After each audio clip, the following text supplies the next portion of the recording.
There are secrets hidden deep within the pages of the Bible, clues scattered across ancient verses, forgotten scrolls, and forbidden texts. Who were the Nephilim? Giants? Demigods? Fallen angels? Or were they something far more terrifying?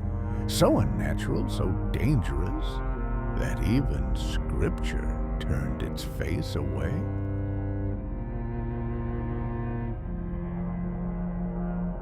In this episode, we journey beyond Genesis, past the floodwaters, into the shadows of a forgotten age. This is the mystery of the Nephilim, and why humanity was never meant to know the full truth.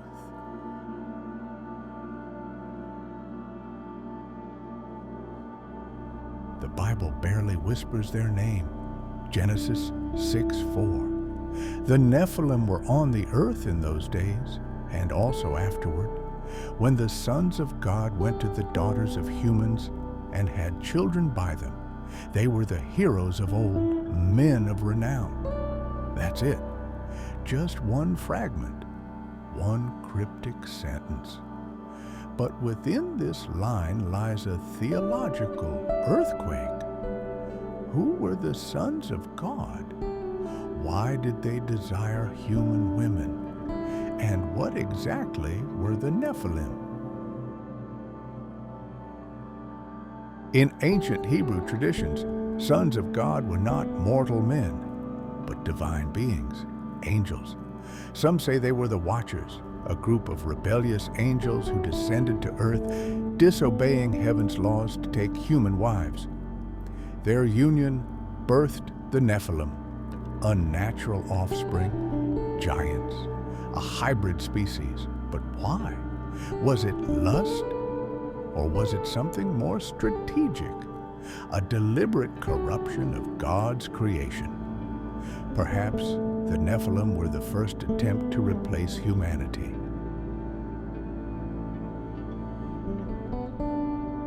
The Book of Enoch, a banned text found in the Dead Sea Scrolls, dares to go further.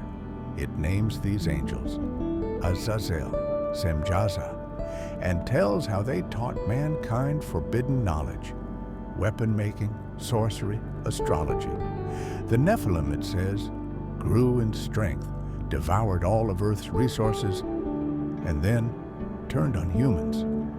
They began to sin against birds and beasts and reptiles and fish, and to devour one another's flesh.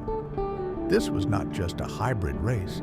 This was a contamination. So God intervened with a flood, a reset. But the Nephilim were not all destroyed. Genesis says, and also afterward, after the flood, giants still walked the earth. Goliath, slain by David, was not an isolated figure.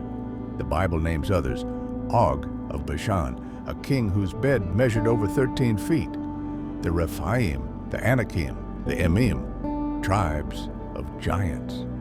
These weren't just tall men, they were remnants, echoes of the Nephilim bloodline. Why were the Israelites ordered to wipe out entire tribes? Perhaps it wasn't just conquest.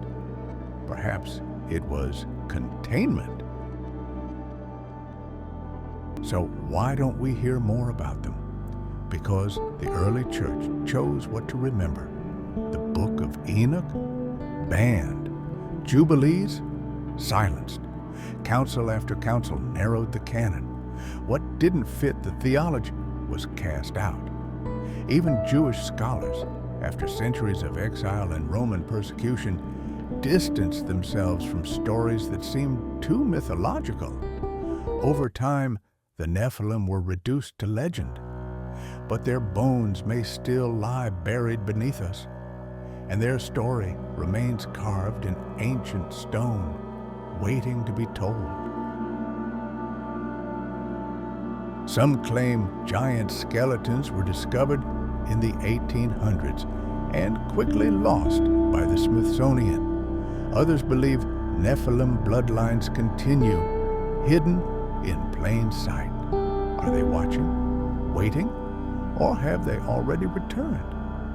The book of Revelation speaks of beings rising from the abyss. Could it be the Nephilim were not destroyed, only dormant?